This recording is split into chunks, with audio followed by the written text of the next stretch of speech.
আসসালামু আলাইকুম ওরহমতুল্লাহি ওয়াবারাকাতুহু। সকলকে অনেক, অনেক শুভেচ্ছা জানিয়ে এবং টাইপ 2 ডায়াবেটিস মুক্ত বাংলাদেশ গড়ার আমার স্বপ্ন বাস্তবায়নে আপনাদের সকলের সহযোগিতা কামনা করে শুরু করছি আমি শাহাদাত। আজকে আমরা ডাক্তার আশরাফুল আলম সুমন ভাইয়ের একটি ভিডিওর ছোট্ট একটি অংশকে পর্যালোচনা করব। ঠিক ছোট্টও নয় আসলে খানিকটা পর্যালোচনা করব। তো আম এই ভিডিওটি পর্যালোচনা করার কারণ হচ্ছে এই ভিডিওর মাঝখানে খুব সম্ভবত উনি আমাকে নিয়েই কিছু কমেন্ট করেছেন। তো আ সেই বিষয়গুলো আমার মনে হয় পরিষ্কার করা দরকার এবং সঙ্গে তিনি কিটোজেনিক ডায়েট সম্পর্কে কিছু কমেন্ট করেছেন। আ যেই আ কমেন্টগুলো আমার মনে হয় যে খানিকটা শুধরে দেওয়া দরকার। তো এর আগেও আমি উনার আ কথা নিয়ে যে ভিডিওটি করেছিলাম, আহ রিচার্জ হচ্ছে আবার। মাফ করবেন। হঠাৎ করে আমার কর্ডলেস বা ব্লুটুথ হেডফোনের ব্যাটারি শেষ হয়ে গেল। তো সেজন্যই আমাকে আবার চেঞ্জ করতে হলো। আমি এই কেবল বেসড যে হেডফোনটা এটাকে লাগিয়ে নিলাম। তো আম যেটা বলছিলাম যে আমি উনার এর আগে একটি ভিডিওকে পর্যালোচনা করেছিলাম এবং সেই পর্যালোচনার ভিত্তিটাও ছিল যে উনি যেহেতু কিটোজেনিক নিউট্রিশন সম্পর্কে কিছু ভ্রান্ত ধারণা, ভ্রান্ত দাবি করছিলেন, সেই দাবিগুলোকে আমি প্রতিবাদ করার চেষ্টা করেছি বা সেই সম্পর্কে সঠিক তথ্য আপনাদের সামনে তুলে ধরার চেষ্টা করেছিলাম। তো আজকের এই ভিডিওতেও আমি দেখতে পাচ্ছি যে উনি আ সেই রকমেরই একই ধরনের কিছু ভুল করেছেন। আর এখানে তিনি খুব সম্ভবত আ আমার কথা উল্লেখ করেছেন। তো সেজন্যই এই ও আমাকে নিয়ে যে অংশটি তিনি কথা বলেছেন, সেই অংশটিকে পর্যালোচনার মাধ্যমে সঠিক চিত্রটি আপনাদের সামনে তুলে ধরার চেষ্টা করা। তো আম চলুন তাহলে দেরি না করে আমরা শুরু করি। তবে আ স সামনে এগিয়ে যাবার আগে একটা জিনিস বোধহয় আমার আপনাদেরকে দেখানো দরকার। এবং সেটি হচ্ছে যে আমি আম কিটোজেনিক নিউট্রিশন এর উপরে একটি অ্যাডভান্সড লেভেলের কোর্স সম্পন্ন করেছি ২০২০ সালে আমেরিকান নিউট্রিশন অ্যাসোসিয়েশন থেকে। আমার সার্টিফিকেটের কপি দেখতে পাচ্ছেন। আম এবং এই প্রশিক্ষণের আলোকেই আমি আসলে কিটোজেনিক নিউট্রিশন বা কিটোজেনিক ডায়েট সম্পর্কে কথা বলার যোগ্যতা রাখি। আর বাংলাদেশে যারা কিটোজেনিক ডায়েট সম্পর্কে অনেক কথাই বলছেন, তারা আম মানে বা উল্টো করে বলি, বাংলাদেশে আমি ছাড়া আর কেউ এরকম প্রাতিষ্ঠানিকভাবে কিটোজেনিক নিউট্রিশন সম্পর্কে অ্যাডভান্সড লেভেলের কোর্স করেছেন বলে আমার জানা নেই।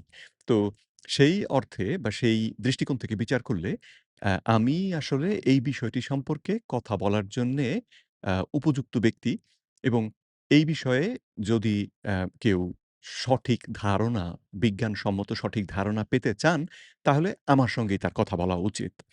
তো তাহলে আমার পরিচয়ের এই অংশটা আপনাদেরকে ১ম এ দেখিয়ে রাখলাম। এবারে চলুন আমরা ভিডিওটিকে চালিয়ে দিয়ে তারপরে উনার কথাগুলোর পর্যালোচনা করি। তবে আমি চালাবো ভিডিওটিকে মাঝামাঝি থেকে। কারণ আ ১ম এ বেশ খানিকটা সময় উনি আসলে আমার সম্পর্কে কিছু বলেননি। আ তো এই জায়গা থেকে আ আমার সম্পর্কে কথা বলা শুরু করেছেন আমার মনে হয়েছে। তো এখান থেকে আমরা তাহলে শুরু করছি।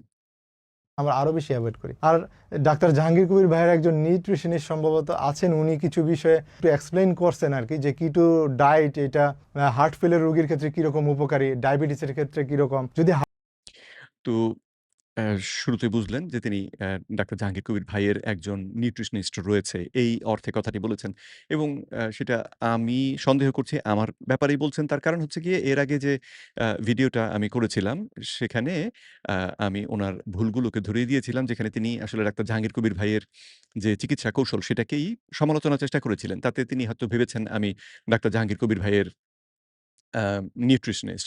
তো সত্য যেটা সেটা হচ্ছে যে ডাক্তার জাহাঙ্গীর কবির ভাইকে আমি অত্যন্ত শ্রদ্ধা করি এবং সম্মান করি। কিন্তু আমি কিন্তু উনার নিউট্রিশনিস্ট না। ডাক্তার জাহাঙ্গীর কবির ভাইয়ের সঙ্গে আমার বাণিজ্যিক কোনো সম্পর্ক নেই। টাকা-পয়সার কোনো সম্পর্ক নেই, লেনদেনের কোনো ব্যাপার নেই।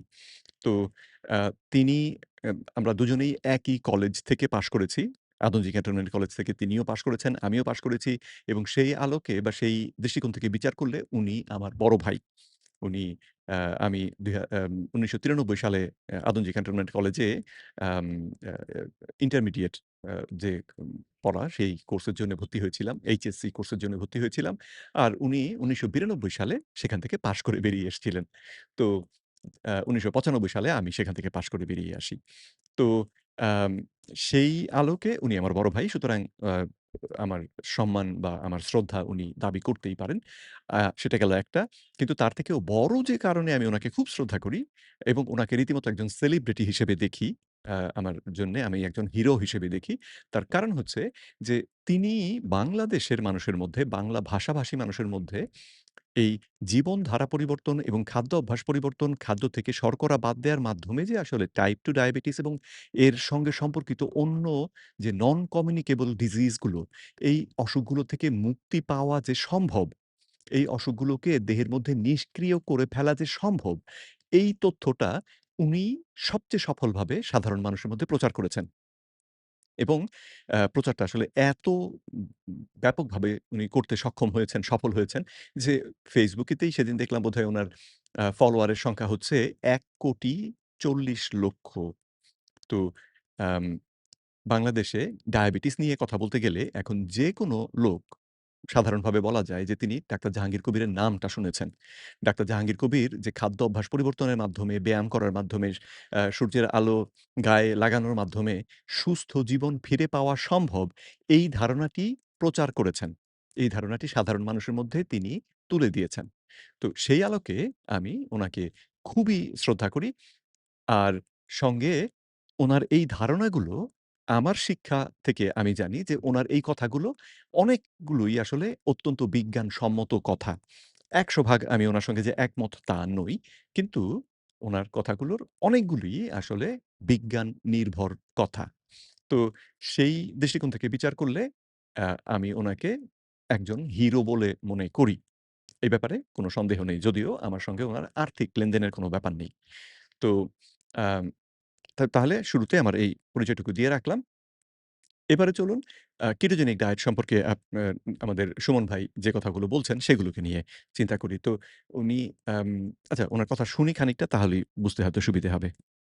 হার্ট ফেলিয়ারের কথা বলি, আরো ১০ থেকে ১৫ বছর আগে আমরা অলরেডি কিছু ড্রাগ ইউজ করতেছি যেগুলা ফ্যাটি অ্যাসিড ব্যবহার করে, অর্থাৎ কিটো সিসটাকেই তারা ব্যবহার করে। তো তাহলে এই ১০ বছর আগে থেকে আপনি জানেন যে ঔষধ দিয়ে এই কিটোসিসটাকে ঘটানো যায় এবং সেটা হৃদরোগের ক্ষেত্রে উপকার করে। আপনি একজন কার্ডিওলজিস্ট তাহলে আপনি কেন রোগীকে কিটোজেনিক ডায়েট করতে উদ্বুদ্ধ করবেন না? কোনো কারণ তো নেই, তাই না? আম আর কমপক্ষে আপনি উদ্বুদ্ধ করতে না চান, ঠিক আছে।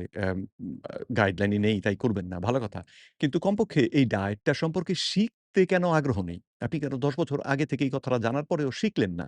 কেন এই যে আমি অ্যাডভান্সড কেটোজেনিক নিউট্রিশন ট্রেনিংটি সম্পন্ন করলাম, আপনি কেন করলেন না? আপনি কেন এই বিষয়টিতে শিখলেন না? আমার এটা হচ্ছে প্রশ্ন। আপনার এবং আপনার সঙ্গে যারা এই হৃদরোগ নিয়ে কাজ করেন, আপনি নিজেও তো কার্ডিওলজিস্ট, তাই না? তো কার্ডিওলজিস্ট যারা আছে তাদের সকলেরই এই ডায়েটটি সম্পর্কে শেখা খুবই জরুরি। খুবই, খুবই জরুরি। যদি আপনারা আরো সফলভাবে আপনাদের রোগীদেরকে বাঁচাতে চান। তাহলে আপনাদের জন্য এই বিষয়টি সম্পর্কে জানা খুবই জরুরি। তো আপনারা অনেকেই জানেন না তার একটা কারণ আমি যেটা বুঝতে পারি সেটা হচ্ছে যে আপনাদের গুরু যারা, তারা বেশ কিছু ভ্রান্ত ধারণা আপনাদের মধ্যে প্রচার করে রেখেছেন। প্রফেসর ডক্টর আ আব্দুল ওয়াদুদ চৌধুরী যিনি গোল্ড মেডালিস্ট কার্ডিওলজিস্ট এবং বাংলাদেশে তিনি হয়তো আ ওই শীর্ষস্থানীয় যে কজন রয়েছেন তাদের মধ্যে একজন। তিনি কিটোজেনিক ডায়েট সম্পর্কে ডাহা মিথ্যে কথা বলেছেন। এটা আমি এর আগের ভিডিওতে দেখিয়েছি। তিনি দাবি করেছেন যে আ WHO World Health Organization WHO এর রিকমেন্ডেশন রয়েছে কিটোজেনিক ডায়েট সম্পর্কে। এই দাবিটাই মিথ্যে কথা। WHO এর আসলে কিটোজেনিক ডায়েট সম্পর্কে কোন রকমের রিকমেন্ডেশন বা কোন গাইডলাইন নেই। তো এই কথাটা প্রথমত মিথ্যে এবং তারপরে ২য় যে মারাত্মক ভুলটি তিনি করেছেন তার কথার মধ্যে, সেখানে তিনি দাবি করেছেন যে কিটোজেনিক ডায়েট ব্যবহার করলে আপনার ডায়াবেটিস কমে। কিটোজেনিক ডায়েটের মাধ্যমে ওজন কমে। কিটোজেনিক ডায়েটের মাধ্যমে কোলেস্টেরল কমে। তো যদি হৃদরোগের সবচেয়ে বড় যে ঝুঁকির কারণগুলো, সেগুলোকে যদি আমরা খোঁজ করি যে কোন কারণে আমাদের সবথেকে বেশি হৃদরোগ হতে পারে, তার মধ্যে কিন্তু এই ৩ টেই রয়েছে। যে ডায়াবেটিস যাদের আছে তাদের হৃদরোগ হবার ঝুঁকি খুব বেশি। যাদের ওজন বেশি তাদের ক্ষেত্রে ডায় এ হৃদরোগ হবার ঝুঁকি খুব বেশি এবং কোলেস্টেরল যাদের বেশি তাদের ক্ষেত্রেও হৃদরোগ হবার ঝুঁকি খুব বেশি। যদিও এই ৩য় পয়েন্টটা আমরা সবাই আসলে মানি না। নতুন বিজ্ঞান আসলে এই পয়েন্টটিকে চ্যালেঞ্জ করে। কিন্তু সাধারণভাবে কার্ডিওলজিস্টরা তো এটা বিশ্বাস করে। তাই তো? এই ৩ টা জিনিসকে বিশ্বাস করেন। তো কিটোজেনিক ডায়েট উনি নিজের মুখেই বললেন যে কিটোজেনিক ডায়েট ব্যবহার করলে ওজনও কমে, ডায়াবেটিসও নিয়ন্ত্রণ হয় এবং এই কোলেস্টেরলও কমে আসে। তারপরেও নাকি WHO বলেছে যে রোগী মরে যায়। আর উনিও সে কথা শুনে বিশ্বাস করেছেন যে তাহলে সব ঝুঁকির যে যেই সমস্ত কারণে অসুখটি বাড়ার কথা সেগুলো সব কমলেও রোগী মরে যায়। অথচ এইরকম কোনো প্রমাণ আসলে দুনিয়াতে নাই। এটা মঙ্গল গ্রহে থাকতে পারে। আমি সেখানে গিয়ে তো খবর জানি না। তো কিন্তু দুনিয়াতে এই পৃথিবীতে এই রকমের কোনো গবেষণা আসলে নাই। তো দিব্যি একটা মানে ভুল কথা, কিছুটা ভুল, কিছুটা মিথ্যা একত্রে মিশিয়ে তিনি কিন্তু প্রচার করেছেন। এবং সেই কারণে উনার অনুসারী যত কার্ডিওলজিস্ট তারা তো অবশ্যই বিশ্বাস করবে যে আমাদের এত বড় কার্ডিওলজিস্ট তিনি তো নিশ্চয়ই ভুল কথা বলছেন না। তো যাই হোক এই ভ্রান্ত এবং এই মিথ্যা অপপ্রচারের কারণে কার্ডিওলজিস্টরা কিটোজেনিক ডায়েট সম্পর্কে মনে করছে কি জানি সাংঘাতিক ব্যাপার এটা ধরা যাবে না। অথচ বাস্তবতাটা ঠিক উল্টো। বাস্তবতাটা হচ্ছে আপনি যদি হৃদরোগ থেকে নিজেকে সুরক্ষা দিতে চান, আপনার জন্য কিটোজেনিক ডায়েট, আপনি হৃদরোগে আক্রান্ত, এখন আপনি যদি সুস্থতা ফিরে পেতে চান, আপনার জন্য কিটোজেনিক ডায়েট চমৎকার। তো যাই হোক চলুন আমরা পরের কথাগুলো শুনি। হার্ট ফেলিওরের ক্ষেত্রে, কারণ হার্ট ফেলিওর যখন হয় তখন তো ভাই হার্ট অনেক দুর্বল থাকে। আমরা চাই একটা গ্লুকোজ ব্যবহার করতে হার্টের যেই পরিমাণ এনার্জি খরচ হয় এবং যেই পরিমাণ এনার্জি প্রডিউস করে, একটা ফ্যাটি অ্যাসিড তার চেয়েও বেশি এনার্জি প্রডিউস করে অল্প। তো তাহলে এই অসুস্থ দুর্বল হার্টটাকে তখন আপনি ফ্যাটি অ্যাসিড দিয়ে শক্তিশালী করার চেষ্টা করছেন। তো যখন আমি মানুষটা সুস্থ, তখন যদি আমি এই ফ্যাটি অ্যাসিডের মাধ্যমে আমার হার্টটাকে আরো বেশি শক্তি দিতে পারি, দোষটা কোথায়? অল্পতে, যার কারণে আমরা একটা ড্রাগ ইউজ করি হার্ট ফেলিওর রোগীদের যেন তার এই ফ্যাটি অ্যাসিডটা ইউজ হয়। এই fatty acid is the source of ketoacidosis. তো এখানেও একটু ভুল কথা বললেন কিন্তু সেটা আমার মনে হয় যে কথা ওই বলতে গিয়ে ভুল করে ফেলেছেন। সেটা হচ্ছে যে এই ফ্যাটি অ্যাসিডটাই হচ্ছে কিটো অ্যাসিডোসিসের উৎস। না, শব্দটা আসলে আপনি বোধহয় বলতে চেয়েছেন কিটোসিসের উৎস। চর্বি ভাঙার প্রক্রিয়া শুরু যখন হয় আমাদের দেহে, তখন কিটোন উৎপাদন হয় এবং এটা অত্যন্ত সুস্থ, স্বাভাবিক, প্রাকৃতিক একটা প্রক্রিয়া। যেকোনো মানুষকে প্রফেসর এরিক ওয়েসম্যানের বক্তব্য এটা যে, যেকোনো মানুষকে যদি ২ দিন না খাইয়ে রাখা যায়, তাহলে তার দেহে কিটোন উৎপাদন হবেই। ঠিক আছে? তার অ্যাম লিভার, তার কলিজা তখন তার দেহের মধ্যে জমে থাকা যে চর্বি সেগুলোকে ভেঙে কিটোন উৎপাদন করতে শুরু করবেই এবং সেই কিটোন তার হার্টকে, তার বিশেষ করে তার ব্রেইনকে নিরাপদ রাখতে ভূমিকা রাখবে। আর মানুষ ৩৮২ দিন না খেয়ে সুস্থ ছিল। এরকম প্রমাণ কিন্তু আছে। ঠিক আছে? তো এটা কি করে সম্ভব হয়েছিল? কিটোজেনেসিস যে তাদের দেহে ঘটেছে, কিটোসিস যে তাদের দেহে ঘটেছে সেই কারণে এটা সম্ভব হয়েছিল। এটা বিজ্ঞানীদের কথা। তো সুতরাং আপনি অ্যাম এই জায়গাতে আমি কি বলি যে, আপনার নিজের যুক্তিতেই দেখা যাচ্ছে যে এই হৃদরোগে আক্রান্ত মানুষদের এবং সাধারণ মানুষেরও আসলে কিটোজেনিক ডায়েট সম্পর্কে জানা, এটাকে ব্যবহার করাটা দরকার। কিন্তু আপনি আবার খানিকটা প্রতিবাদও করছেন, আপনি খানিকটা বিরোধিতাও করছেন। তো আমি বুঝতে পারছি না আপনার মাথায় এটা কিভাবে আপনি মেলাচ্ছেন। আমরা আলটিমেটলি হার্ট ফেলিওর রোগীর কথা আমি বলি নাই ভাই, আমি বলেছিলাম ডায়াবেটিসের কথা। আরেকটা বিষয় যে তো ডায়াবেটিসের ক্ষেত্রেই বা আপনি বলবেন কেন? আর মূল বিষয়টা হচ্ছে আপনি কি কিটোজেনিক ডায়েট সম্পর্কে বিশেষজ্ঞ? যদি না হন তাহলে আপনি কোন অসুখের ক্ষেত্রে কিটোজেনিক ডায়েট সেটা নিয়ে আলাপ করতে যান কেন? আপনি তো জানেন না। তো যে বিষয়ে জানেন না সে বিষয়ে কথা বলেন না। আপনি বরং সেই বিষয়ে যে জানে, যে ট্রেইনড যার সার্টিফিকেট আছে যে এই বিষয়ে সে প্রশিক্ষিত তার দিকে পাঠিয়ে দেন। আমার কাছে পাঠান। আমি তাদেরকে বুঝিয়ে বলে দেব যে কিভাবে তাদের কি হবে। তাই না? কিন্তু আপনি নিজে না জেনে নিজের একটা ধারণা, ভ্রান্ত একটা ধারণা যদি প্রচার করে দেন, তাহলে আপনার অনেক ফলোয়ার আপনার এই ফলোয়াররা এই সমস্ত কথা শুনে বিভ্রান্ত হবেন। তাদের ক্ষতি হবে। Why? আপনি সেটা কেন করবেন? তাই না? ডায়াবেটিসে ভাই আরেকটা জিনিস দেখালেন যে লো carbohydrate diet, and low carbohydrate diet বলতে আমার ওই গত লেকচারে কিন্তু আমি বলেছিলাম যে কম্বিনেশন অফ ডায়েট। তো কম্বিনেশন অফ ডায়েট মানে কি? কতগুলো তো মেডিকেল টার্ম যেগুলো অলরেডি ডিফাইন করা হয়ে গিয়েছে, সংজ্ঞায়িত হয়ে গিয়েছে।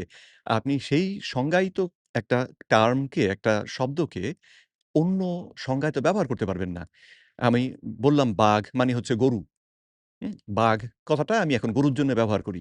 না, এটা আপনি করতে পারবেন না। কারণ হচ্ছে অলরেডি কোনটা বাঘ, বাঘ শব্দের অর্থ কি, কোন প্রাণীর সঙ্গে বাঘ শব্দটা সম্পৃক্ত এটা অলরেডি সিদ্ধান্ত নেয়া হয়ে গিয়েছে। এখন আপনি নতুন করে করতে পারবেন না। তো এই যে লো কার্ব ডায়েট, এইটা এখন মেডিকেল লিটারেচারে ডিফাইন্ড একটা শব্দ। এই সম্পর্কে একদম পরিষ্কার সংজ্ঞা দেওয়া আছে। কিটোজেনিক ডায়েট সংজ্ঞা দেয়া আছে। এখন আপনি হঠাৎ করে যদি এসে বলেন যে, লো কার্ব বলতে আমি আসলে বুঝিয়েছি এটা, আমি আসলে বুঝিয়েছি এটা। আপনার বোঝানোতে কিছু আসে যায় না।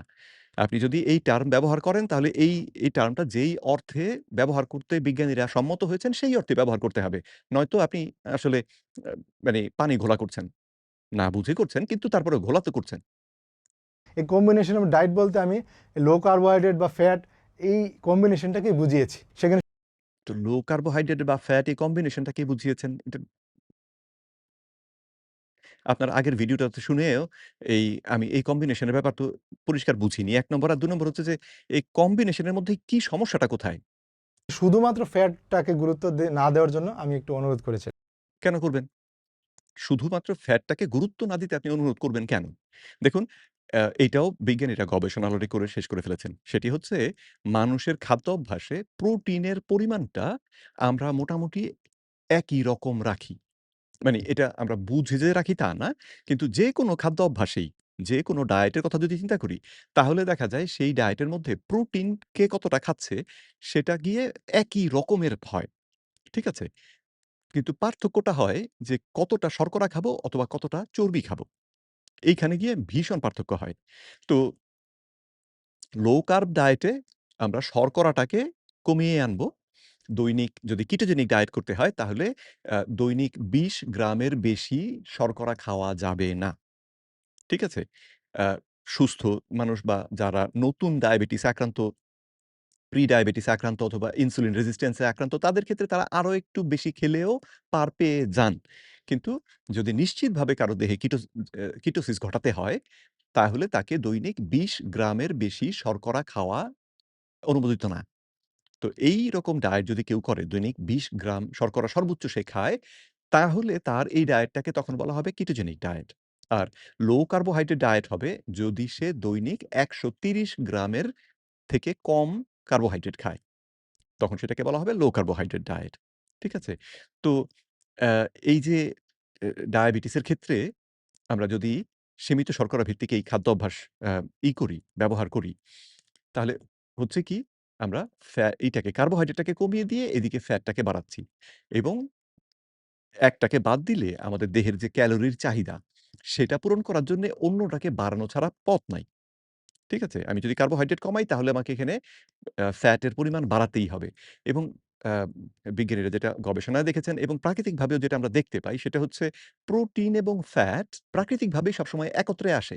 ডিম, ডিমের মধ্যে কুসুমটা হচ্ছে চর্বি এ মানে এর মধ্যে বিশাল পরিমাণ চর্বি থাকে এবং সঙ্গে আছে প্রোটিন। প্রোটিন এবং ফ্যাট কম্বিনেশন। মাংস, আপনি গরুর মাংস বলুন, ভেড়ার মাংস বলুন, চর্বি এবং মাংস একত্রে মিশে আসে। এমনকি যে জায়গাটাকে আমরা বলি যে লিন মিট যেখানে চর্বি কম, তার ভিতরেও চর্বি আছে। তো এটা প্রাকৃতিকভাবেই এইভাবেই আসে। তো এইটাই মানুষের জন্যে আসলে সবথেকে উপকারী কম্বিনেশন। তো এতে চর্বি বেশি খেলে দোষ কি? আর চর্বি বেশি খাওয়া, এই যে বেশি খাওয়া শব্দটা আপনি বলতে পারবেন না। কারণ হচ্ছে আমার যতটা চাহিদা আমি তো ততটা খাবো। তো আ একেকজনের একেক রকমের চাহিদা হবে। একেকজনের একেক দিন একেক রকমের চাহিদা হবে। একই মানুষ তার বিভিন্ন দিনে বিভিন্ন রকমের চাহিদা থাকতে পারে এই চর্বির। আমি পরিশ্রম বেশি করেছি, আমার সেদিন হয়তো চর্বির চাহিদা একটু বেশি। একদিন পরিশ্রম করিনি, সেদিন হয়তো একটু কম। তো এই বিষয়টা আবার আল্লাহ রাব্বুল আলামিন আমাদের দেহের মধ্যেই ব্যবস্থা করে দিয়েছেন যে প্রাকৃতিকভাবে আমরা বুঝতে পারি যে আমি কতটা খাবো, কতটা আমার দরকার। এবং চর্বি সেজন্য লোকে বেশি খেতে পারে না। কারণ চর্বির স্যাটাইটি ইফেক্ট অর্থাৎ ক্ষুধা নিবারণ করার ক্ষমতা সাংঘাতিক। প্রোটিন এবং ফ্যাট এই দুটোই আমাদের ক্ষুধা নিবারণ করতে পারে এবং আমরা কতটা খেয়েছি আমাদের মস্তিষ্ক সেটাকে অনুভব করতে পারে। কিন্তু কার্বোহাইড্রেটের ক্ষেত্রে আমাদের মস্তিষ্ক সেটাকে ধরতে পারে না এবং সেজন্যেই আমরা থালা ভরে ভাত খেতে পারি। কিন্তু সেই একই সাইজের থালা ভরে মাংস এবং চর্বি খাওয়া সম্ভব না। তার আগেই আমার বমি আসবে। আমার দেহ আমাকে খেতে মানে নিষেধ তো করবেই। প্রথমত ভালো লাগবে না খেতে। এরপরে যদি জোর করে খাওয়ার চেষ্টা করি তাহলে বমি আসবে। তো এটা আল্লাহ রাব্বুল আলামিনের দেওয়া একটা ব্যবস্থা। এই ব্যবস্থার উপরে আমি যদি ভরসা করি তাহলে আমার জন্যে কতটা প্রয়োজন সেটা আমি এখান থেকে মানে প্রাকৃতিকভাবেই বুঝে ফেলতে পারব। আমার কোনো হিসাব-নিকাশ দরকার নাই, কোনো ওজন দরকার নাই, ক্যালোরির হিসাব কিচ্ছু দরকার নাই। আমি শুধু উম যদি ধরুন ডিম একসঙ্গে খাওয়া শুরু করি, ১০ টা ডিম নিয়ে খাওয়া শুরু করলাম। ৭ টা খাওয়ার পরে আমার কাছে মনে হলো, "না, আর পারছি না।"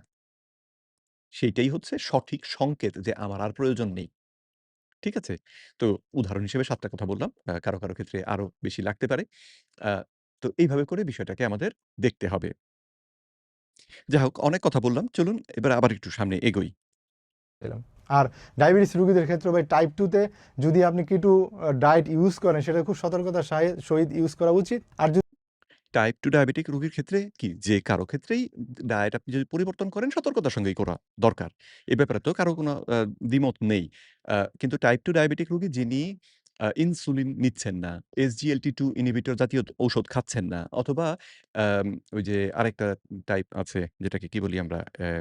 ওই যে সিক্রেটোগগ, অ্যাম সালফোনিলুরিয়া গ্রুপের যে ঔষধ সেগুলো যারা খাচ্ছেন না, তাদের জন্যে কিন্তু কিটোজেনিক ডায়েট অনুসরণ করাটা তারা অন্য যে ঔষধ খাচ্ছেন, মেটফরমিন খাচ্ছেন হয়তো, সেগুলো খাওয়ার সঙ্গেও তারা কেটোজেনিক ডায়েট করতে পারবেন, কোনো ঝুঁকি নেই। এগুলো নিয়ে গবেষণা হয়েছে, এগুলো নিয়ে আ গাইডলাইন অলরেডি পাবলিশ হয়ে গিয়েছে। ঠিক আছে? Society of metabolic health practitioners, H um uh society of metabolic SMHP নামে একটি অর্গানাইজেশন অলরেডি তাদের ডাক্তারদেরকে এই গাইডলাইন দিয়ে দিয়েছেন। কিভাবে এই ডায়াবেটিক রোগী তার খাদ্য থেকে কার্বোহাইড্রেট বাদ দেওয়ার সঙ্গে ঔষধের ব্যবস্থাপনা করবেন। কোন ঔষধগুলো নিরাপদ, কোন ঔষধগুলো নিরাপদ নয়। ইনসুলিন ইনজেকশন যিনি নিচ্ছেন, তিনি চিকিৎসকের তত্ত্বাবধান ছাড়া পট করে যদি কিটো ডায়েট শুরু করেন, সর্বনাশ হতে পারে। যদি তিনি তার অসুখটিকে পুরোপুরি না বোঝেন, তাহলে সর্বনাশ হতে পারে। গাইডলাইনে এ কথা পরিষ্কার বলা আছে। কিভাবে ইনসুলিন থেকে মুক্ত হতে পারবেন আপনি, সে কথাও সেখানে উল্লেখ করা আছে। তো এই বিষয়গুলোতে অলরেডি যেখানে মেডিকেল লিটারেচার এ তথ্য রয়েছে এবং ডাক্তারদের দ্বারা অ্যাপ্রুভড তথ্য রয়েছে। গাইডলাইন হিসেবে তথ্য রয়েছে। তখন আপনি এ এই শুধু সাবধানতার কথা বলতে গিয়ে যে ইঙ্গিতটা দিচ্ছেন সেটা হচ্ছে যে টাইপ 2 ডায়াবেটিক রোগীর এটা করা উচিত না। এটা তো ভুল। টাইপ 2 ডায়াবেটিক রোগী যদি কিটোজেনিক ডায়েট অনুসরণ করেন, ব্যবহার করেন, যথাযথ সাবধানতা অবলম্বন করে অবশ্যই, তাহলে তিনি তার ডায়াবেটিসটাকে নিষ্ক্রিয় করে ফেলতে পারবেন। তার কোনো ঔষধ আর খেতে হবে না। এবং তারপরেও তার দেহে অতিরিক্ত চিনির ওঠানামা এই সমস্ত নাটক থাকবে না। তিনি একটা সুন্দর সুস্থ জীবন লাভ করবেন। সমস্যাটা কোথায় তাহলে? সেটা করতে আপত্তিটা কোথায়? যদি টাইপ 1 ডায়াবেটিস হয় আমি তো মনে করি এটা একদম না করাই উচিত। আপনার মনে করার এখানে ২ পয়সাও দাম নাই। ঠিক আছে? কারণ হচ্ছে এই বিষয়ে আপনি জানেন না। তো যেই বিষয়ে আপনি জানেন না সেই বিষয়ে আপনার মনে করার মূল্যটা কি? তো আর কথা বলার সময় আমি আপনাকে জোড়হাত অনুরোধ করব যে এইরকম কথা বলা থেকে বিরত থাকবেন। কারণ চিকিৎসক হিসেবে আপনারা যখন সামনে এসে দাঁড়ান, আমি এমবিবিএস পাস করা ডাক্তার, আমি কার্ডিওলজিস্ট ইত্যাদি। সাধারণ মানুষ আপনারা সঠিক তথ্য দিচ্ছেন এটা বিশ্বাস করে, এটা ভাবতে চায়। আর সেই সময়ে আপনি যখন আপনার ব্যক্তিগত মতামতকে এরকম প্রচার করে দিচ্ছেন যার পেছনে বৈজ্ঞানিক কোনো ভিত্তি নেই, সেটা তাকে আসলে ভুল পথে ঠেলছে। ভ্রান্ত একটা পথের মধ্যে তাকে আপনি ঠেলে দিচ্ছেন। যে মানুষটা এই ডায়েট ব্যবহার করে উপকৃত হতে পারতেন, আপনি তাকে সেই উপকারের পথটা থেকে সরিয়ে রাখছেন। এটা তো অন্যায়। তো কিটোজেনিক ডায়েট এবং টাইপ 1 ডায়াবেটিস এর ক্ষেত্রে ডাক্তার ইয়ান লেইক নামে একজন ডাক্তার আছেন। তার কথা আপনি একটু খোঁজ করে দেখবেন। YouTube এ তার অনেকগুলো লেকচার রয়েছেন। তিনি নিজে টাইপ 1 ডায়াবেটিক এবং তিনি কিটোজেনিক ডায়েট অনুসরণ করেন, ব্যবহার করেন। এবং তিনি এমন কিছু কাজকর্ম করেছেন, যেই কাজকর্মগুলো টাইপ 1 ডায়াবেটিকরা কোনদিন করতে পারবে, এটা কেউ মনে করত না। ঠিক আছে? বাইসাইকেল চালিয়ে ১,০০০ মাইল পার করা এবং এর মধ্যে তিনি কার্বোহাইড্রেট খাচ্ছেন না। তো মাত্রা মতন ইনসুলিন নিচ্ছেন এবং তারপর ডক্টর এন্ড্রু কুটনিক নামে আরেকজন আম নতুন সায়েন্টিস্ট উঠে এসছেন। অত্যন্ত চৌকস টাইপ 1 ডায়াবেটিক এবং তিনি কিটোজেনিক ডায়েট ছাড়া উনি ইনফেক্ট কার্নিভোর ডায়েট করেন। অর্থাৎ মাংস ছাড়া কিছু খান না। তো এবং উনার মতন আরো অনেকেই আছে। ডক্টর রিচার্ড বার্নস্টিন যিনি ২০২৪ সালের শেষ পর্যন্ত মারা গেলেন ৯২ বছর বয়সে। যদ্দূর মনে পড়ে আমার ১১ বছর বয়সে উনার টাইপ 1 ডায়াবেটিস ধরা পড়েছিল এবং তিনি ১ম এ ইঞ্জিনিয়ার হয়েছিলেন। তারপরে নিজের দেহে এই যে চিনির যে অ খেলা, যে চিনি খেলেই তার সঙ্গে মিলিয়ে ইনসুলিন দিতে হয়। আবার ইনসুলিন বেশি হয়ে গেলে এই সমস্যা, সেই সমস্যা। এই নিয়ে উনি ব্যাপারটাতে এত ফ্যাসিনেটেড হয়েছিলেন যে এরপরে তিনি আবার মেডিকেল কোর্স সম্পন্ন করেন, নিজে ডাক্তার হন এবং তিনি তার খাদ্য থেকে সেই সময় থেকেই হিসেব করে দেখেন যে, আমি তো এই ইনসুলিনটা নিচ্ছি কারণ আমি কার্বোহাইড্রেট খাচ্ছি এবং কার্বোহাইড্রেট না খেলে আমার ইনসুলিন এতটা নিতে হয় না। এবং যদি ওই যে আ দীর্ঘমেয়াদী যে ইনসুলিন যেগুলো আছে অর্থাৎ লম্বা সময় ধরে যে কাজ করে যে ইনসুলিন, সেটা যদি দৈনিক একটা নির্দিষ্ট পরিমাণে উনি নিয়ে নেন, তাহলে কার্বোহাইড্রেট না খেলে তাকে আর ওই ইনসুলিন নিয়ে ভাবতেই হয় না। রক্তের চিনির মাত্রা নিয়ে ওঠানামা নিয়ে ভাবতে হয় না। তো এই বিষয়গুলো দেখার পরে উনি নিজের জীবনে সেটাকে অনুসরণ করেন এবং তার রোগীদেরকেও তিনি এই কৌশল ব্যবহার করে চিকিৎসা দিতে শুরু করেন এবং টাইপ 1 ডায়াবেটিক রোগীদেরকে উনি এই যে কৌশল দিয়ে চিকিৎসা করছেন তাতে বিশাল সংখ্যায় টাইপ 1 ডায়াবেটিক রোগীরা এখন সবচেয়ে কম পরিমাণ ইনসুলিন ব্যবহার করে তাদের ডায়াবেটিসটাকে ম্যানেজ করছেন। ইনসুলিন অবশ্যই নিতে হবে একজন টাইপ 1 ডায়াবেটিক রোগীকে। কিন্তু যদি তিনি কার্বোহাইড্রেট না খান, তাহলে তার রক্তে হঠাৎ করে চিনি বেড়ে যাওয়া, কমে যাওয়া এই সমস্যাগুলো থাকে না। তো তখন একদম সর্বনিম্ন মাত্রায় ইনসুলিন ব্যবহার করে তিনি সুস্থ জীবন যাপন করতে পারেন। ঠিক আছে? তো এইরকম আ যে বড় যারা এই কাজগুলো করেছেন এবং এই নিয়ে অনেকগুলো পেপার পাবলিশ করা আছে। তো আমি সময় স্বল্পতার কারণে আপনাকে এখন পেপার দেখাচ্ছি না। কিন্তু ডক্টর এন্ড্রু কুটনিক তার আম আ নাম দিয়ে সার্চ করলে আপনি স্টাডি পেয়ে যাবেন যে এই স্টাডির মধ্যে দেখানো হয়েছে যে দীর্ঘমেয়াদে টাইপ 1 ডায়াবেটিক রোগী কিটোজেনিক ডায়েট অনুসরণ করলে তার ক্ষতি হয়নি বরং উপকার হয়েছে। তো এই বিষয়ে না জেনে আপনি আপনার কি মনে হয় এটা কেন বলেন? এটা তো অন্যায়। এটা বলবেন না। প্লিজ। আচ্ছা, চলুন তাহলে আবার একটু এগোই। এবং বিষয়গুলো খুবই সতর্ক। একটা এই কিটো ডায়েট বা এই ধরনের ডায়েটগুলো তো কখনোই নরমাল মানুষের ক্ষেত্রে না করাটাই শ্রেয়। কেন? এই বিষয়টা আপনি জানেন না। শ্রেয় কেন বলেন রে ভাই? আহ! কারণ এটার উৎপত্তি হয়েছিল অ্যাবনরমাল এবং কিছু কনভালশনের রোগীদের ক্ষেত্রে ট্রিটমেন্টের পারপাস। সেই জন্য এটা ১ম এ তৈরি হয়েছিল। কিন্তু তারপরে দেখা গেল অন্য লোকেদের ক্ষেত্রেও এটা স্বাভাবিক এবং আরো উপকারী। এবং আপনি যদি চিন্তা করে দেখেন যখন মানুষ কৃষিকাজ জানতো না ১২-১৩ হাজার বছর আগে যখন মানুষ কৃষিকাজ জানতো না, সেই সময়ে মানুষ বেঁচে ছিল এই শিকারের উপর ভিত্তি করে। প্রধানত শিকারের উপর ভিত্তি করেই বেঁচে ছিল এবং এটা শুধু আমার মুখের কথা যে তা না, আমি মনে করি তা না। এই সম্পর্কে যে গবেষণা, সেই গবেষণাও তাই বলে। প্রফেসর মিকি ব্যান্ডোর তার পাবলিশ করা যে পেপার সেটা আপনি দেখতে পারেন। তেল আভিভ ইউনিভার্সিটি থেকে অ্যা এ ইউনিভার্সিটির তিনি একজন প্রফেসর।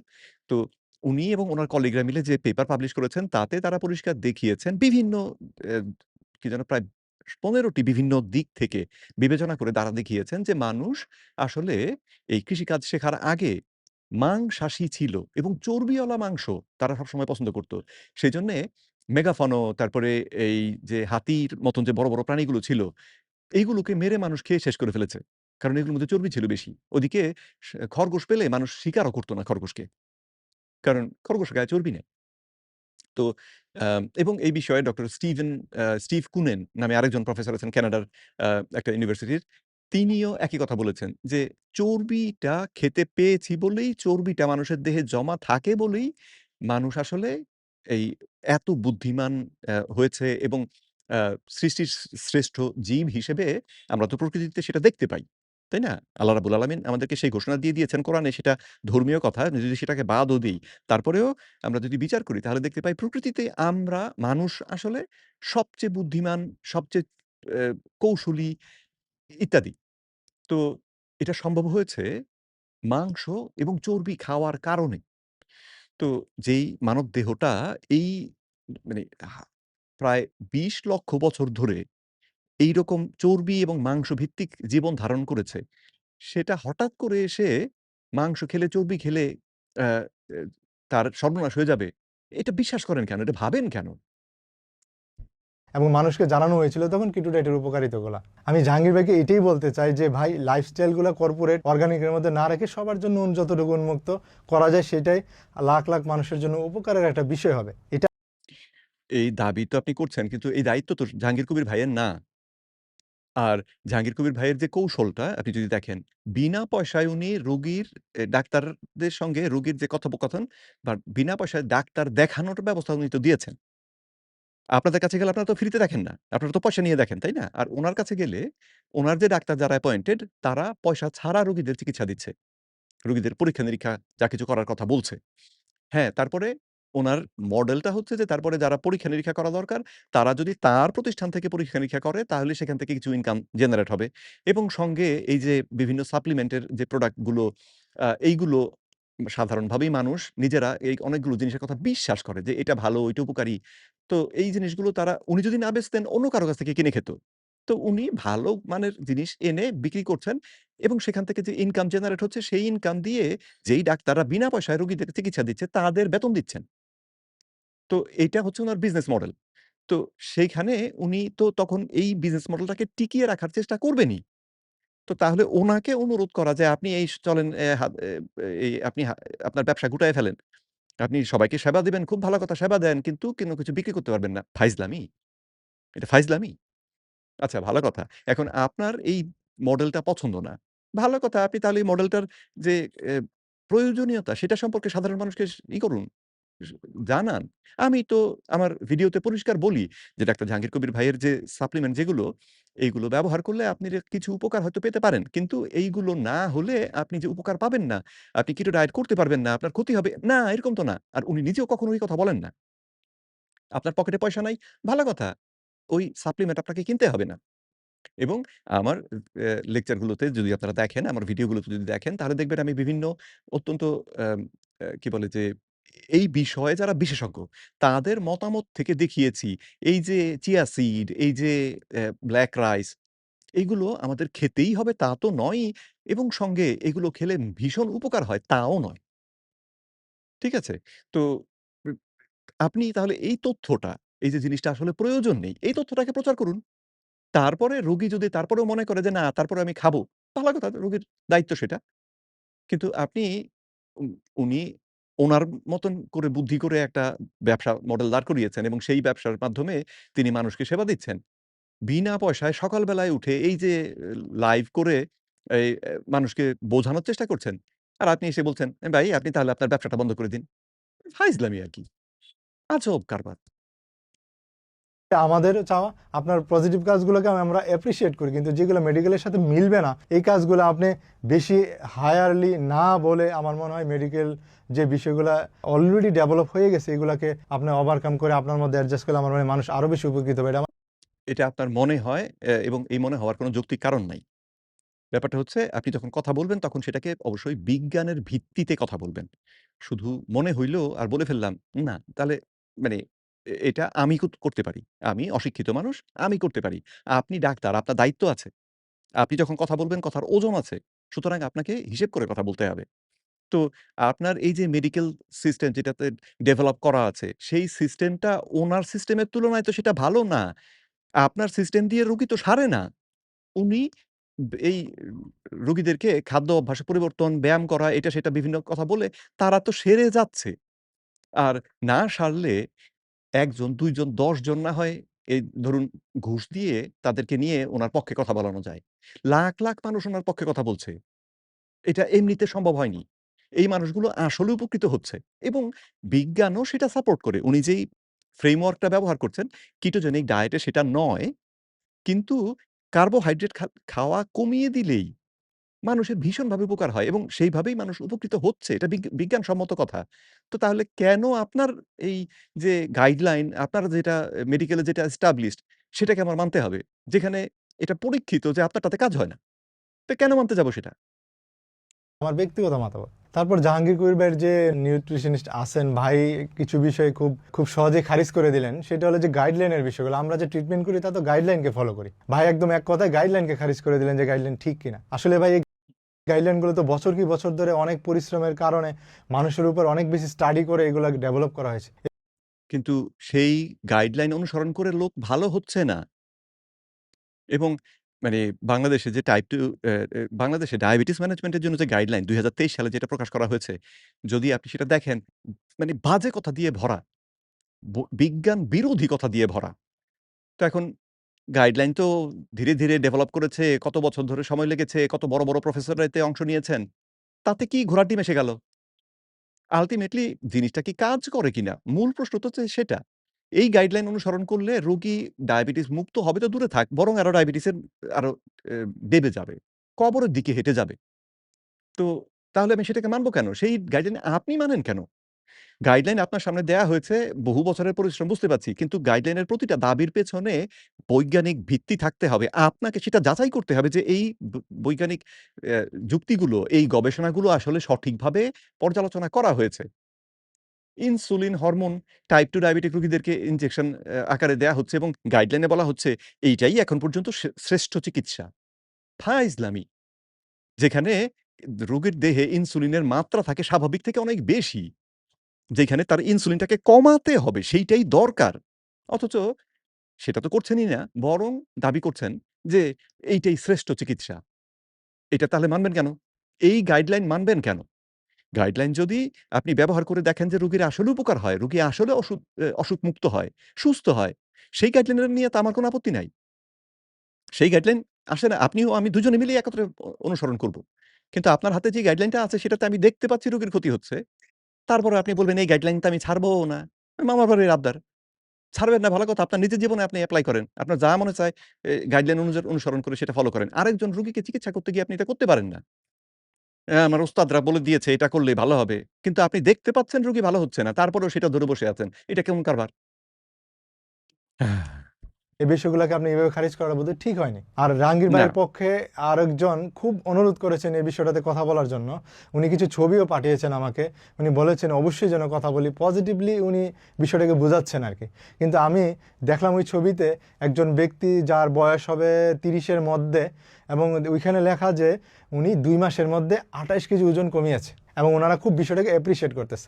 আমি মোটেও এই বিষয়টাতে আমি ভাই খুশি না বা আপনাদেরকে অ্যাপ্রিশিয়েট করতে পারতেছি না। কারণ ভাই ২ মাসের মধ্যে আপনি ২৮ কেজি ওজন কমিয়েছেন, মানে ২৮ কেজি তো শুধুমাত্র ফ্যাট ছিল না, এখানে মাসেলও ড্যামেজ হয়েছে, তার ইলেকট্রোড ইমব্যালেন্স হতে পারত। যদি তার কোনো ডিজিজ থাকে আন্ডারলাইং, তাহলে কিন্তু এটা আরও বেশি অ্যাগ্রেসিভ হতে পারত। তো এই কথা তো অনেক কিছুই বলছেন। ১ম কথা হচ্ছে এই যে ২ মাসের মধ্যে ২৮ কেজি ওজন কমানো যাবে না। এটা কি কোনো গবেষণাতে প্রমাণিত? যদি না থাকে তাহলে কমানো যাবে না এই কথাটা আপনি বলেন কোত্থেকে? তো ভবিষ্যতে দয়া করে এই কথাটা বলবেন না। তো যেই বিষয়ে গবেষণা নাই, সেই বিষয়ে আপনি ইতিবাচক বা নেতিবাচক কোনো কথাই বলতে পারেন না। ঠিক আছে? তো সুতরাং এইভাবে বলবেন না। আর ২য় প্রশ্নটি হচ্ছে, যদি এই মানুষটির ওজন ১৫০ কেজি হয়ে থাকে, তাহলে ২ মাসে তার ওজন যদি ২৮ কেজি কমে, দোষটা কোথায়? আর আপনি ভয় পাচ্ছেন তার মাসল হবে, লস হবে, এটা হবে, সেটা হবে। হতে পারে, হতে পারে যদি ভুলভাবে কেউ করে তাহলে হতে পারে। কিন্তু সঙ্গে এই ভীষণ মানে ২৮ কেজি ওজন যেই মানুষটা ২ মাসের মধ্যে কমাতে সক্ষম হয়েছে, তার একটা বিশাল অংশই ছিল পানি এবং চর্বিও না। কারণ চর্বি পড়া শুরু হতে এবং দৈনিক একটা মানুষের দেহে কতটা চর্বি সর্বোচ্চ পড়তে পারে তার একটা সীমা আছে। সুতরাং তার থেকে বেশি চর্বি সে পড়াতে পারবে না। তো সুতরাং আপনি যদি বলেন যে ধীরে, ধীরে ওজন কমানোটা নিরাপদ, কিটোজেনিক ডায়েট অনুসরণ করলে ঠিক সেই ঘটনাটাই ঘটে। তবে ১ম কিছুদিন যদি মানুষটার শরীরে অতিরিক্ত পানি অকারণে আটকে থেকে থাকে, সেই পানিটা খারিজ হয়ে যাবার ব্যবস্থা হয়। তার দেহের মধ্যে ইনসুলিন হরমোন কমে থাকে, কিডনির মধ্যে দিয়ে লবণ, অতিরিক্ত লবণ যেটা দেহের মধ্যে আটকে ছিল এবং সেই সঙ্গে পানি যেটা আটকে ছিল সেটা কিডনির মধ্যে দিয়ে প্রস্রাব বেশি হয়ে বেরিয়ে যাবে। ফলে মানুষটা চেপে যাবে, তার ওজন কমে যাবে। তো হ্যাঁ, যদি যার ওজন ছিল ৬০ কেজি, সে যদি ২৮ কেজি কমে যায়, সেটা খারাপ। কিন্তু যার ওজন ১৫০ কেজি, সে যদি ২৮ কেজি কমায় ২ মাসের মধ্যে, খুবই ভালো কথা। এইটাতে ক্ষতির কথা আপনি মানে প্রমাণ যদি থাকে যে তার ক্ষতি হয়েছে, ভালো কথা তাহলে সেটাকে তুলে আনুন। প্রমাণ সঙ্গে দেখিয়ে কথা বলুন। কিন্তু আমার তো এত তাড়াতাড়ি ওজন কমানো এটা তো আমার ভালো লাগে না। তা আপনার ভালো লাগাতে নাই আমার কি আসে যায়? যদি রোগীর এই ওজন কমিয়েও কোনো ক্ষতি না হয়ে থাকে, যদি সেরকম প্রমাণ আপনার হাতে না থাকে, তাহলে দাবিটা হচ্ছে তাহলে ব্যাপারটা থেকে আমরা যেটা বুঝতে পারছি সেটা হচ্ছে সে নিরাপদেই এতটা ওজন কমিয়েছে। ২৮ কেজি তার ওজন ২ মাসে কমেছে এবং সে তারপরেও নিরাপদ অবস্থায় আছে। তাহলে এটা তো ক্ষতিকর কিছু না। যে জিনিস করে ক্ষতি হয়নি সেটা ক্ষতিকর না। সহজ যুক্তি বুঝতে পারছেন আশা করি। তো তাহলে এটার বিরুদ্ধে আপনি কথা বলছেন কোন যুক্তিতে? এভিডেন্স দিন। এভিডেন্স এর ভিত্তিতে কথা বলি চলুন। ইউজুয়ালি তো ভাই, যদি একটা মানুষকে সুস্থ রেখে আপনি ওজন কমাইতে চান, তাহলে সপ্তাহে এটলিস্ট আপনি ১ কেজি করে ওজন কমাতে পারেন। তাহলে ১ কেজি করে ওজন কমাতে পারেন যখন একটা মানুষের ওজন কমা শুরু হবে জার্নি, তখন ওজন কমবে একভাবে। আর ৩ মাস পার পেরিয়ে গেলে তখন ওজন কমবে আরেকভাবে। প্রতিদিনই তার দেহের মধ্যে পরিবর্তন হচ্ছে এবং এই পরিবর্তনের সঙ্গে, সঙ্গে তার ওজন কমার মাত্রাটা কখনো বাড়বে, কখনো কমবে। তো এটা আপনাকে দেখতে হবে আপনি সঠিক খাদ্য অভ্যাস দিচ্ছেন কিনা, তার দেহের পুষ্টির চাহিদা সঠিকভাবে পূরণ হচ্ছে কিনা, আপনি দেখবেন সেটা। সেটা যদি দেখার পরে তার ওজন কমে আসে, কারো দ্রুত কমলো, কারো ধীরে, ধীরে কমলো, সেটা নিয়ে আপনার দুশ্চিন্তা করার কিছু নাই। যদি তার দেহে ঘাটতি কিছু দেখেন, তার দেহে কোথাও ক্ষতি হচ্ছে দেখেন, প্রমাণ হাতে থাকে, তাহলে তখন সেটার প্রতিবাদ করুন। নয়তো কেন এ নিয়ে এই অকারণে জুজুর ভয় দেখানো?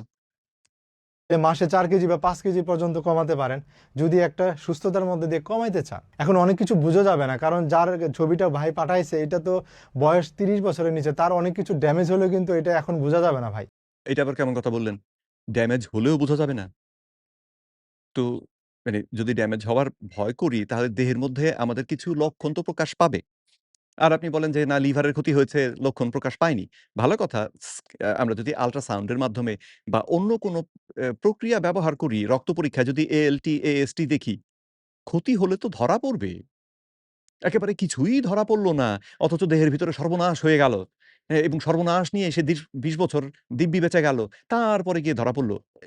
এইগুলি মানে রূপকথার গল্পের মতন ব্যাপার হয়ে যাচ্ছে না? একটা ডিজিজ পারসন হলে হয়তো বা এটার ইম্প্যাক্ট অনেক বেশি পড়ে। তা আমরা চাই এই যে ওয়েট কমানোর বিষয়টা একটু ধৈর্য ধরলে তো অসুবিধা নেই। ৬ মাসে করেন, ৯ মাসে করেন, ১ বছরে করেন। একদম ২ মাসে ২৮ কেজি ওজন, এটা কি কোনোভাবে ঠিক হতে পারে না ভাই। এটা খুবই রিস্কি একটা কাজ।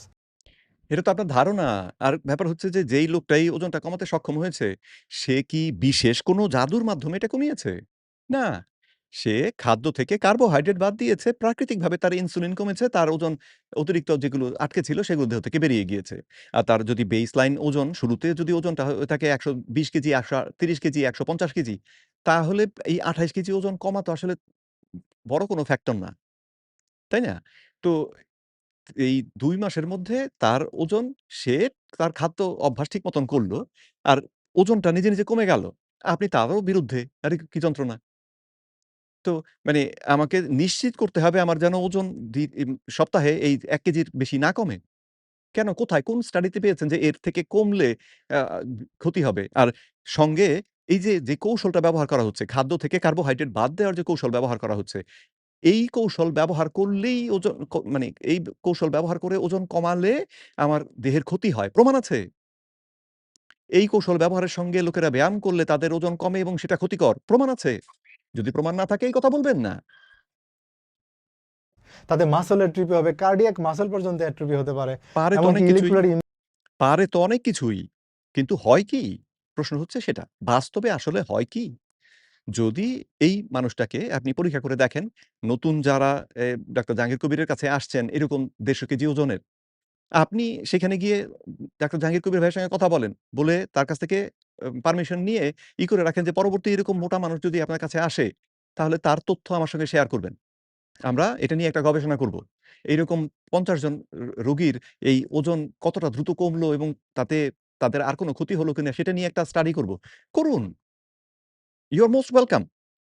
ডাক্তার জাহাঙ্গীর কবির আপনাকে খুব সহায়তা করবেন এই বিষয়ে। কিন্তু পরীক্ষাও করছেন না। শুধু আন্দাজে একটা ভাব ধরছেন যে আপনি এই বিষয়ে সবথেকে বেশি জানেন এবং নিজেও আবার মানে কথাতেই পরিষ্কার যে আপনি এটা জানেন না। এই খাদ্য অভ্যাস সম্পর্কে আপনি জানেন না, এটা কিভাবে দেহের উপর প্রভাব ফেলবে জানেন না। তারপরেও আপনি ধরে নিচ্ছেন এটাতে তো ক্ষতি হয়ে যাবে। এটা কেমন কথা? ইমব্যালেন্স হতে পারে। ইলেকট্রল ইমব্যালেন্সের কারণে কার্ডিয়াক অ্যারেস্ট হতে পারে এবং অনেক ধরনের নিউট্রিশনাল প্রবলেমগুলো হতে পারে। যদি হতে পারে। পরীক্ষা করে দেখুন হয়েছে কিনা। হতে পারে কথাটার সঙ্গে, সঙ্গে আরেকটা কথা যেটা মাথায় আসতে হবে, নাও হতে পারে। নাও হতে পারে। এজন্যে পরীক্ষা করতে হবে। ফার্স্টলি করতে হয়, কারণ আমরা তো ওবেসিটি যে বিষয়টা, এটা কিন্তু ওবেসিটি যে ডিজিজ, যদি নরমাল লিমিটের উপরে হয় এটা কিন্তু আমরা ডিজিজ হিসেবে ট্রিট করি। সো ওজন কমানোটা অনেক ক্ষেত্রে গুরুত্বপূর্ণ হতে পারে। আপনি গুরুত্ব দেন ওজন কমানোটাকে, কিন্তু সেটা একটু সময় নিয়ে করেন। জোর করে সময় আমি কেন নেব? আমি প্রাকৃতিক একটা দেহের জন্যে অ্যাপ্রোপ্রিয়েট যে ডায়েট এবং মাত্রা মতন ব্যায়াম, রোদে যাওয়া ইত্যাদি, ইত্যাদি আমি এগুলো করব। তাতে দেহের ওজন যেমনে কমার হেমনে কমবে। তা আপনি কেন আমাকে বলছেন যে, "না আমার ওজন ধরে রেখে তারপরে ধীরে, ধীরে কমাতে হবে।" কেন? এটা কোন যুক্তিতে? তাহলে আমার মনে হয় বিষয়টা অনেক ভালো হবে। আর সর্বোপরি একটা কথা বলি, শেষ করতে চাই ভাই, আমাদের দেশের লাইফস্টাইলগুলা যেভাবে আমরা ফলো করতে চাই, সেইখানে সর্বসাধারণের কথাটা চিন্তা করা খুবই শ্রেয়। এবং আস্তে আস্তে যদি আমরা সবসময় কর্পোরেট এবং একটা সাম্রাজ্যবাদের দিকে চলে যাই, মানুষ এটাকে সবসময় এটাকে রান করতে পারবে না, গরিবদের জন্য এটা কখনোই ফিজিবল হবে না। তাই আমরা চাই সবাই এই প্রতিরোধ এবং লাইফস্টাইল, এই ভেজাল থেকে আমরা যেন বের হয়। যে এটার ক্ষেত্রে অবদান রাখবে আমি তাকেই সেলুট জানাই। আমার লাস্ট ভিডিও তো ভিডিওটা শেষ হয়ে আবার শুরু হয়েছে শুরুতেই, সেজন্য ভিন্ন কথা আসতে শুরু করল। তো আপনি স্যালুট জানালেন, যেটা আমিও আপনাকে স্যালুট জানাই। যদি আপনি এই লাইনের সঙ্গে আসেন। কিন্তু চলুন জিনিসটাকে বুঝে তারপরে আসেন। তারপরে এটা নিয়ে কথা বলেন। না বুঝে এই অকারণে এই যে প্রতিবাদ করা, তারপরে উম ভিন্ন ভাবে আরেকজনের ব্যবসাকে গাইড করার চেষ্টা করা। ভাই আপনি আপনার ব্যবসাটা এমনি করে করতেছেন, এটা কিন্তু ঠিক হইতেছে না। আপনি আমার মতন কইরা করেন। ধুর মিয়া, আপনি যদি সেরকম ক্ষমতা আপনার থাকতো তাহলে তো আপনিই একটা ব্যবসা দাঁড় করাইতেন। আপনি তো সেটা করতে পারেন নাই। তাই না? তো তাহলে আরেকজনকে যে অলরেডি ব্যবসা করে সফল, আপনি তাকে বুদ্ধি দেওয়ার চেষ্টা করছেন। হ্যাঁ, আপনি যদি মনে করেন যে উনি যেই পণ্যগুলো বিক্রি করছেন, এগুলোর দাম আরো কমানো উচিত। আপনি আরো কম দামে এনে বাজারে বিক্রি করেন, না করে কে? আপনি ব্যবস্থা করেন যাতে করে আরো কম দামে জিনিসগুলো বিক্রি হয়। যদি কম দামে ভালো জিনিস লোকে পায় তাহলে উনার কাছ থেকে কিনবে না। ঝামেলা শেষ।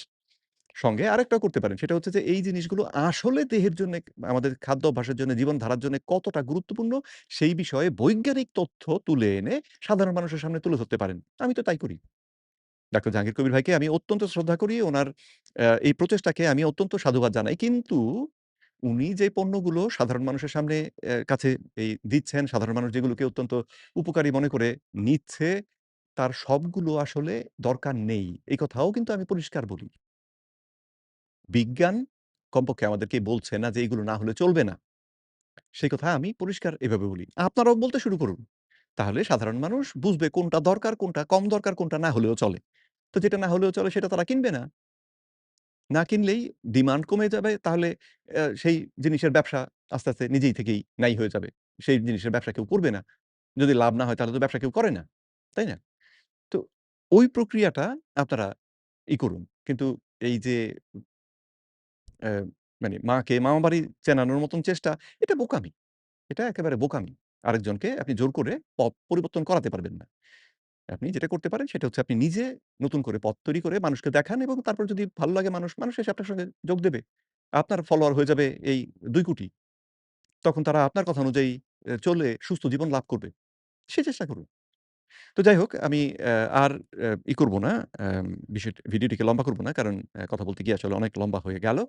তো আম সুমন ভাইকে বলব যে কিটোজেনিক ডায়েট সম্পর্কে যদি শিখতে চান আমার সঙ্গে যোগাযোগ করবেন। আমি যে ট্রেনিংটা করেছিলাম সেটার যে ম্যানুয়াল, সেই ম্যানুয়ালটা দিয়ে দেব। আপনি এটা পড়ে নিতে পারবেন। এবং কিটোজেনিক ডায়েট সম্পর্কে যে মেডিকেল টেক্সট বুক যেটা লেখা হয়েছে, বিশাল বড় বই আসলে। আমি অর্ধেকটা পড়েছি, বাকি অর্ধেক এখনো শেষ হয়নি। তো সেই বই আমি আপনাকে ব্যবস্থা করে দেব। ঠিক আছে? আপনি সেটা পড়ুন। পড়ে শিখুন। অন্য ডাক্তারদেরকে শিক্ষা দিন। কিন্তু না জেনে এই বোকার মতন এইভাবে এটা ক্ষতিকর এরকম দাবি করবেন না। প্রমাণ ছাড়া কোনো কথা বলবেন না। আপনি ডাক্তার। আপনি আমার মতন আহাম্মক না। ঠিক আছে? পরবর্তী ভিডিওতে দেখা হবে ইনশাআল্লাহ। আসসালামু আলাইকুম।